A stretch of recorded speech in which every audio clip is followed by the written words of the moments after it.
ဆိုဗီယက်ဒဇင်နဲ့လက်ထပ်ဖို့တေချာသွားတဲ့ဟိန်းဝေယံပရိသတ်များအားလုံးပဲမင်္ဂလာပါရှင်။စက်မှန်ရေးချက်နဲ့ပရိသတ်ကြီး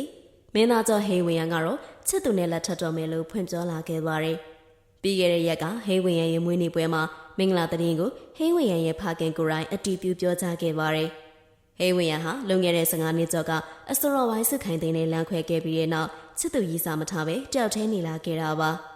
ပြီးခဲ့တဲ့2နှစ်လောက်ကစပြီးဆိုဗီယက်ဒဇင်နဲ့ဟိန်းဝေယံကပွဲရီအတူတူတက်လေးရှိရမှုပရိသတ်တွေကချစ်သူတွေဖြစ်စေခြင်းခဲ့ကြတာပါ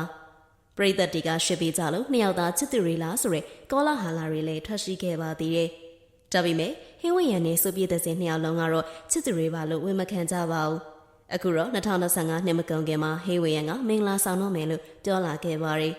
သူတို့သမီးကဘာတူလဲဆိုတာကိုတော့ထုတ်မပြောသေးဘူးလို့ပြောပါတယ်ဟင်းဝရံရဲ့မိဘတွေကတော့ဘသူနဲ့သဘောမတူဘူးတူမယ်လို့မကန်ကွယ်ပဲနဲ့လူငယ်ချင်းမြတ်တာများရင်သဘောတူပါတယ်လို့ပြောပြီးတော့ပရိသတ်တွေကြားထားတဲ့သတင်းတွေကမှန်တဲ့ဟာတွေလည်းရှိပါတယ်။တားစိတ်ချမ်းသာရင်ဘယ်သူနဲ့မဆိုသဘောတူပါတယ်။ပရိသတ်တွေလည်း surprise ဖြစ်သွားမှာပါလို့ထုတ်ပြောလာခဲ့တာပါ။ပြီးခဲ့တဲ့လအနေငယ်တွေကဟိန်းဝေယံနဲ့ဆိုဗီယက်ဒဇင်ချစ်သူတွေဖြစ်နေကြပြီးမကြခင်လက်ထပ်တော်မယ်ဆိုတဲ့သတင်းတွေဟာ social media မှာကြရထားခဲ့ပါသေးတယ်။ဒါကြောင့်မို့ဟိန်းဝေယံရဲ့သူတို့သမီးကဆိုဗီယက်ဒဇင်ဖြစ်လိမ့်မယ်လို့ပရိသတ်တွေကခံမှန်းထားကြပါတယ်။ဟေးဝေယံကတော့ပရိသတ်တွေကို surprise ဖြစ်သွားအောင်သူတို့သမီးကိုထုတ်ပြပါမယ်လို့ပြောပါတယ်။ပရိသတ်တချို့ကတော့ဟေးဝေယံရဲ့သူတို့သမီးလောက်ကဆိုဗီယက်ဒဇင်မဖြစ်နိုင်ပဲဝိုင်းစုခိုင်းတဲ့တောင်မမဟုတ်တခြားမင်းကလေးတယောက်သာဖြစ်နိုင်တယ်လို့လည်းခံမှန်းပြောဆိုနေကြပါတယ်။ချစ်သူဟာဝိုင်းစုခိုင်းတဲ့ကလည်းယောက်ျားတွေတောက်ပြီးတောက်ယူခဲ့ပြီးတော့အခုလက်ရှိလေချစ်သူကောင်လေးရှိနေရမို့ဝိုင်းစုခိုင်းတဲ့တော့မဖြစ်နိုင်ဘူးလို့လည်းပြောကြပါတယ်။ပရိသတ်ကြီးရောခံမှန်းပေးခဲ့ကြပါအောင်နော်။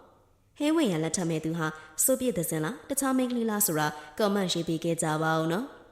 ဟုတ်ကဲ့ပါရှင်ဒီနေ့တင်ဆက်ပေးခြင်းတဲ့သတင်းကြားရလေးကတော့ဒီလောက်ပါပဲရှင်အမြဲတမ်းဒီလိုမျိုး update ဖြစ်နေတဲ့ဆယ်လီတွေသတင်းကြားရတွေကိုစင်စမပြတ်တင်ဆက်ပေးသွားမှာဖြစ်တဲ့အတွက်ကျမတို့ရဲ့ channel လေးကို like and subscribe လေးလုပ်ခဲ့ပြီးပေးနာ notification လေးကိုနှိပ်ထားပေးဖို့လည်းတောင်းဆိုကြပါတယ်